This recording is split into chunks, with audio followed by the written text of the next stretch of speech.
푸틴의 자존심이 개박살났습니다. 바로 어제 17일 새벽 크림대교의 145번 교각이 우크라이나군의 공격을 받아 붕괴하면서 긴급히 통행이 중단된 것입니다. 이로 인해 해당 시간 크림대교를 통행 중이던 벨고로드주 출신 일가족 3명이 붕괴에 휩쓸리면서 2명이 사망하고 1명이 중태에 처하는 등 러시아 내부를 충격에 빠뜨리고 있습니다. 그나마 군수물자 보급의 상당한 비중을 차지하는 철교는 피해를 입지 않아 현지 시간 오전 9시를 기점으로 운행이 재개되었다는 게 러시아군 입장에서는 천만다행인데요. 무려 19km에 육박하는 크림대교는 연간 10만량의 열차와 550만 대 이상의 차량이 통행하는 유럽에서 가장 긴 교각이자 러시아 본토와 크림반도를 잇는 유일한 통로입니다. 또한 건설에만 약 5조 2천억 원이 넘는 예산이 투입되면서 푸틴의 자존심이라고 불릴 정도인데요. 실제로 푸틴은 2018년 5월 개통식 당시 직접 자신이 차량을 몰고 크림대교를 건너는 퍼포먼스까지 선보였습니다. 러시아와 푸틴이 크림대교를 얼마나 남다르게 생각하고 있는지 얼추 짐작할 수 있으실 텐데요. 그러나 이를 바꿔 말하면 곧 크림대교가 전략적으로 굉장히 중요한 건축물이라는 뜻이기도 합니다. 우선 크림대교가 파괴되었을 때 가장 큰 문제는 보급 문제입니다. 앞서 말씀드렸다시피 크림대교는 크림반도와 러시아 본토를 잇는 유일한 통로이기 때문에 만약 이를 잃는다면 우크라이나 남부 전선의 러시아군은 사실상 고립되어 버리고 맙니다. 그나마 쓸 수 있는 보급로라고는 자포리자주를 지나는 육로가 있지만 이곳은 이미 하이마스 등을 동원한 우크라이나군의 정밀 타격에 그대로 노출된 지역인데요. 일례로 지난 10월 우크라이나군이 폭발물을 적재한 트럭을 이용해 크림대교 교량 2개 구간을 붕괴시켰을 때도 러시아군은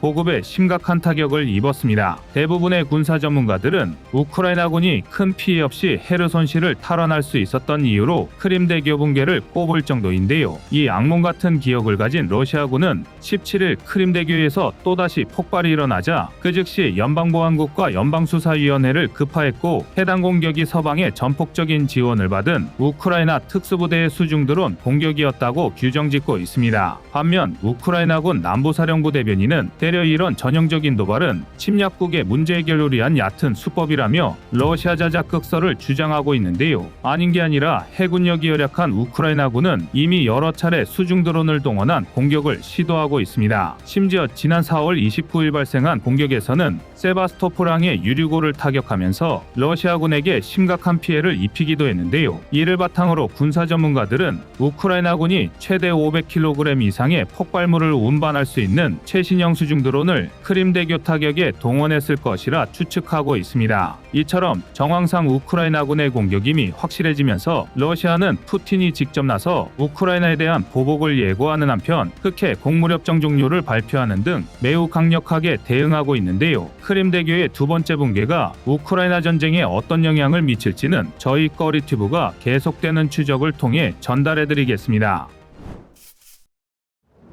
이번엔 무려 80조 원짜리 초대규모 방산 계약이 대한민국을 향해 미소 짓고 있습니다. 얼마 전 캐나다는 노후화된 2,455톤 규모의 빅토리아급 디젤 잠수함을 대체하기 위해 3,000톤급 신형 잠수함 도입 사업을 시작했는데요. 사업 규모는 12척으로 잠수함 한 척당 구매 비용만 2에서 3조 원, 운영 유지비를 포함한 총 수명 주기 비용까지 따지면 80조 원에 육박하는 천문학적인 규모입니다. 게다가 총 수명 주기 비용이란 건 결국 무기체계의 개발부터 퇴역, 처분까지의 모든 과정을 통합 관리하는 비용을 말하는데요. 잠수함 수출을 통해 앞으로 수십 년간 캐나다와 우호적인 외교적, 군사적 협력 관계를 유지할 수 있는 계기가 생기는 것입니다. 이 잠재적인 이득까지 따지면 캐나다의 차기 잠수함 도입 사업은 단순히 숫자로 치환하는 게 불가능할 정도로 어마어마한 규모인데요. 3,000톤급 잠수함을 건조할 기술만 갖췄다면 세계 어느 국가라 하더라도 군침이 흐를 만한 조건입니다. 그러나 정작 국제방산업계는 이미 대부분 패배를 직감하고 있습니다. 바로 대한민국 때문인데요. 현재 캐나다는 핵잠수함이 아닌 공기분류 추진 체계 AIP를 갖춘 디젤 잠수함일 것, 넓은 작전 범위를 감당할 수 있는 초장거리 자막 능력을 보유하고 있을 것, 미 해군과의 장비 호환 및 후속 군수 지원이 가능할 것 등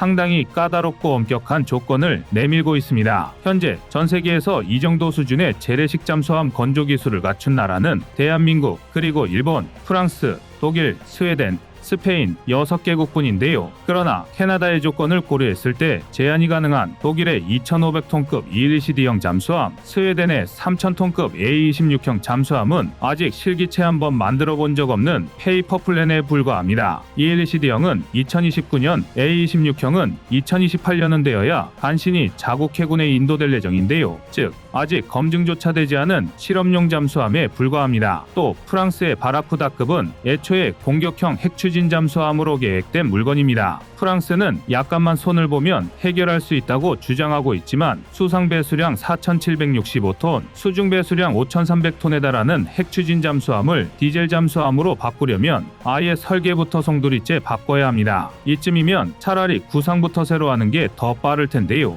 그나마 개 중에는 스페인의 3,200톤급 S-80형 잠수함이 가능성이 높지만 이미 S-80형은 네덜란드 해군의 잠수함 교체 사업에서 퇴짜를 맞았습니다. 지금 당장 신뢰할 수 있는 고성능 잠수함이 필요한 캐나다 입장에서는 어느 하나 마음에 드는 구석이 없는 잠수함들 뿐인데요. 그동안 미국의 자국의 안보를 떠넘겨왔던 캐나다는 중국의 위협이 증가함에 따라 심각한 안보 공백에 부딪힌 상황입니다. 미국이라는 거대한 가림막에 가려져 있을 뿐이지 지금 캐나다의 안보 상황은 당장 오늘 내일 할 정도로 위태로운데요. 결국 캐나다의 바다를 두고 최후의 결전을 벌일 수 있을 만한 건 대한민국과 일본뿐입니다. 졸지에 한일전이 성사된 셈인데요. 하지만 방산업계 관계자들은 조심스럽게 대한민국의 승리를 점치고 있습니다. 우선 캐나다가 AIP를 요구하고 있다는 게 중요합니다. AIP는 산소 공급 없이 추진 동력을 제공할 수 있는 기관 체계를 말하는데요. 대한민국이 캐나다에 제시한 것으로 알려진 도산 안창호급 잠수함의 수출형은 AIP를 탑재한 디젤 전기 추진 방식으로 알려져 있습니다. 반면 일본이 제시한 타이게이급은 디젤 발전기와 리튬이온 전지를 사용하고 있습니다. 일반적으로 리튬이온 전지는 도산 안창호급 등 기존 재래식 잠수함에서 사용하는 납축 전지보다 잠항 시간이 길고 전지 수명도 2배 이상 길며 유지 보수 등에도 훨씬 유리한 것으로 알려져 있는데요. 하지만 리튬이온 전지는 이제 막 재래식 잠수함에 적용되기 시작한 미검증 기술입니다. 오죽하면 대한민국조차 이미 관련 기술 숙련도가 충분함에도 장보고3 배치2에 리튬이온 전지를 단계적으로 적용할 계획인데요. 오히려 일본이 최신형 잠수함인 타이게이급의 리튬이온 전지를 적용한다는 건 경쟁력을 만들기 위한 무리수에 가깝습니다. 게다가 대한민국은 이미 리튬이온 전지가 아닌 AIP를 탑재한 디젤 전기 추진 방식으로도 3주가량의 세계 최장 잠항 지속 시간을 기록할 만큼 기술 수준이 높은데요. 아닌 게 아니라 캐나다 또한 이미 도산 안창호급의 노골적인 관심을 보이고 있습니다. 캐나다 잠수함 도입 사업에 관련된 실무진이 지난 5월 방한 당시 대한민국 조선소 현장을 직접 찾은 것에 이어 올해 10월 다시 한번 사전 실사 성격의 방안을 요청한 건데요. 물론 아직 방심하기는 어렵습니다. 변수는 언제든 발생할 수 있는데요. 캐나다 잠수함 도입 사업에 대해선 새로운 소식이 입수되는 대로 저희 꺼리튜브에서 가장 신속하게 전달해드리겠습니다. 이상 꺼리튜브의 밀리터리 단신 속보였습니다. 안녕하세요, 꺼리튜브입니다. 그동안 보내주신 사랑과 응원으로 1편 출간에 이어 이번에 꺼리튜브의 새로운 신작 세상에 밝혀지지 않은 현대무기 비하를 출간했습니다. 내용이 어려워 쉽게 다가서지 못했던 군사무기 이야기를 남녀노소 누구나 편하게 이해할 수 있도록 모아봤는데요. 그 누구도 알 수 없던 현대무기 비하의 숨겨진 이야기를 이제 온라인 서점이나 가까운 서점에서 만나볼 수 있습니다. 또 전문적인 군사무기 이야기를 알고 싶다면 꺼리튜브 1편인 대한민국 육해공 군사무기도 준비되어 있습니다.